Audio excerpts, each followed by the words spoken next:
Positibo ang naging reaksyon ng Department of National Defense at Armed Forces of the Philippines sa naging desisyon ng Korte Suprema na nagdedeklara sa EDCA bilang constitutional.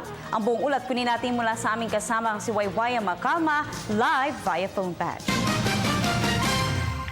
Princess, welcome development para sa Department of National Defense at Armed Forces of the Philippines ang pagdeklara nga ng Korte Suprema na constitutional ang Enhanced Defense Cooperation Agreement o EDCA.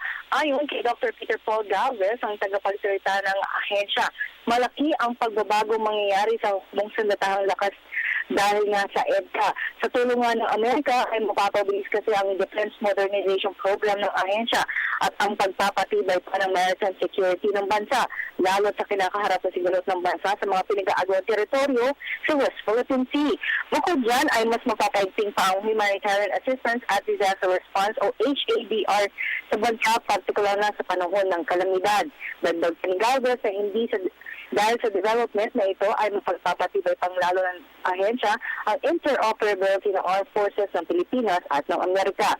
Ganito din ang nakikitang development ng Armed Forces of the Philippines. Ayon kay AFP Chief General Hernando Iriberi, ang desisyon na ito ay na mapapaigting pa ang relasyon ng dalawang bansa.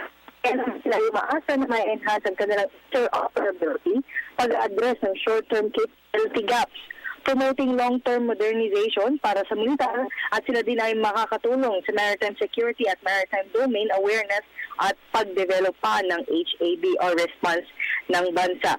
Ayon ni Iriberi, sa desisyon na ito ay tiyak na kanilang masisiguro na magagampanan ng bawat sundalo ang kanilang mandatong protektahan ang bansa.